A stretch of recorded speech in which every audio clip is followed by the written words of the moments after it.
Yeah, I hope that you hearing me. This is the future, all about cybersecurity. Talking about the hackers, I'm just trying to warn you. From the one and only legend, the Cyber Informer. Hey, yeah, this is the Cyber Reformer. This is the Cyber Reformer. Let's go. It's time for the Cybersecurity Business Connect and Protect Central Coast Q&A. I'm Michael Tremblett, the Cyber Informer, and today we'll be talking about a question I commonly get, which is, what password should I use? This is a very good question, as the answer is not as easy as it sounds. In this video, we break down what makes a strong password, what makes a good password policy, and what attacks hackers use to gain access to your accounts.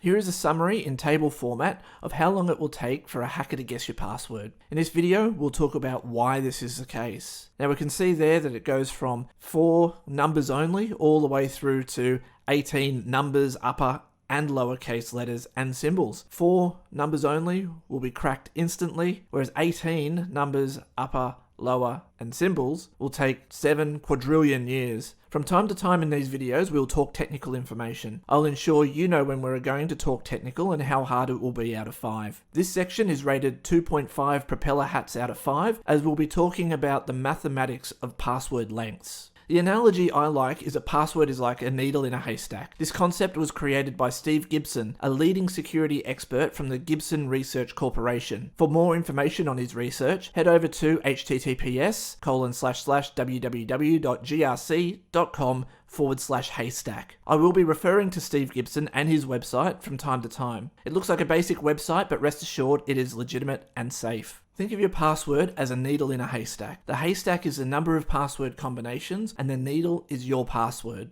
A strong password is how well your password can hide in the maximum number of password combinations. How do we calculate the password combinations? The calculations come from the pool of usable characters that you can use. There are 10 numbers, 0 to 9. There are 26 lowercase letters, A to Z. There are 26 uppercase letters, capital A to Z.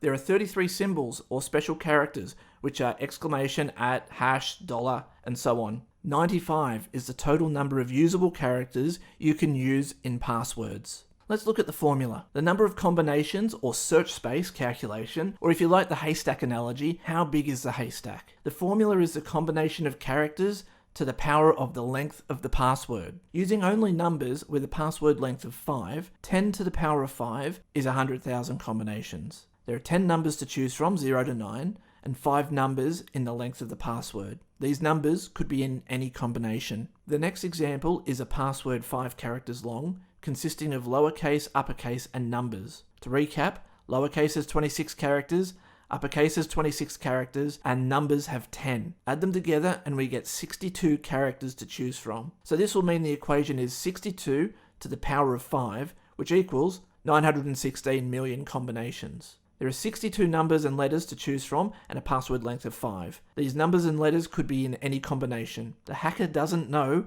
what combination they are in. This example is a password 5 characters long, consisting of lowercase, uppercase, numbers, and special characters. Remember, lowercase has 26 characters, uppercase has 26 characters, numbers have 10, and there are 33 special characters. Add them all together and we get 95 characters to choose from. So this will mean the equation is 95 to the power of 5, which equals 7.7 billion combinations. There are 95 numbers, letters, and special characters to choose from, and a password length of 5. These numbers, letters, and characters could be in any combination. The hacker doesn't know what combination they are in. Now, what if we had a random password using all lowercase letters, uppercase letters, numbers, and special characters? We have 96 characters to choose from and a password length of 16 characters. Yep, that's 44 nonillion combinations. Okay, the heavy mathematics is over. We're now leaving the propeller hat zone. Now, if we have 44 nonillion combinations, surely if I have a 16 character random password incorporating uppercase, lowercase, numbers, and special characters, I'll be safe, right? No one will guess that password. Well, that's true, partially. Let's take a step back for a moment. It's important to understand how hackers get passwords. There are typically 3 ways they can get your password. 1. They are weak and easily guessable. This includes using dictionary words combined with numbers or characters. 2. Brute force. Guess every single combination. This is the slowest and sometimes considered not worth attempting. 3. Compromise from a website. This is becoming more and more common and is the basis for what is called password spraying attacks. More on password spraying shortly. What constitutes a weak or easily guessable password? Weak and easily guessable includes using dictionary words combined with other numbers or characters. Using a person's name or pet's name. Passwords I've seen using persons or pets' names usually has a number like a birth year, either before or after the name. And what makes this even more weak is that your information is accessible to anyone, especially if you're on Facebook or other social media. It doesn't take too long to work out spouse, kids, or pets' names. You better believe hackers have lists of passwords with these combinations, which significantly shrinks the number of password possibilities. Changing letters to numbers is also a common way to change dictionary words to harder to guess passwords.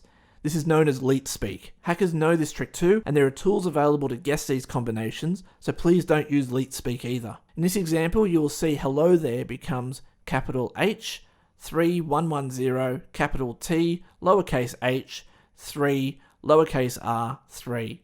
It might look strong, but it's not. Brute force means to guess every single combination. This is the slowest type of password attack, and for 44 nonillion combinations, it will take roughly 1.41 billion centuries to guess every combination, assuming 100 billion guesses per second. Even if you average that out, you'll be looking at 70.5 billion centuries. The fastest guess rate I have ever achieved is 37 billion per second. This will mean that our sun is burnt out well before your password is guessed. Your password may be kept safe by you, but the websites you have used the password on may have been breached and leaked your password to the dark web. This is a problem if you reuse your password. If you use a password for logging into xyz.com and they suffer a breach where usernames and passwords are leaked and you use that same username and password to access Facebook, then the hackers have your Facebook login too. What else do you have your username and password for? Your bank perhaps? Hackers will spray leaked usernames and passwords across multiple websites until they get in. When they get in, they'll see what damage they can cause or what money they can make from your misfortune. The thing is, it's not your fault your details were leaked. So what can we do? Your password may be kept safe by you. Let's go back to the original question. What password should I use? Well, the answer is a random password, 16 characters or more, incorporating uppercase letters, lowercase letters, numbers, and symbols. Use a unique password on every site you sign up for. If you do this, you'll be protecting yourself in 3 ways. 1. It's not easily guessable, not using dictionary words or names. 2. The mathematics shows us that 16 plus characters are too many to brute force. 3. Compromised credentials only affect the one website. Since you have not used that password on more than one site, then you don't have to worry about your password spraying attacks. Follow-up question. Surely I can't be expected to come up with random passwords. Can I generate a random password? Steve Gibson to the rescue. https://www.grc.com/passwords. When you visit this password page, you will have passwords automatically generated for you. Refresh the page and you'll get another set of random passwords. Keep doing this to your heart's content. These passwords are secure and great lengths have been taken to make them as cryptographically strong and as random as possible. What I do is take a sampling of the middle section of the page as shown in this image. Grab as many characters as you need and use that as a password for a website. Rinse and repeat for all websites you have passwords for. Another follow-up question. How am I meant to remember 16 character random passwords for all the websites I log into? The answer is use a password manager. I follow these rules for my passwords and I have to say, I have no idea what my passwords are. I let my password manager keep that information safe for me. Password managers will be covered in a future video. What did we learn? We learnt the common types of password attacks. We also learnt to keep your data safe, we need to use a random password, 16 characters or more, incorporating uppercase letters, lowercase letters, numbers, and symbols, and to use a unique password on every site you sign up for. Use a random password generator to create your passwords. Thank you for joining me for this Q&A session on passwords. I hope you learnt something, and we'll reassess the strength of and how you use your passwords. Don't forget, you can contact me via email, Instagram, Facebook, or Twitter. Until next time, stay safe online. Yeah, this is the Cyber Informer. Hackers, you going down like, oh yeah. This is the Cyber Informer. Hackers, you going down, yeah.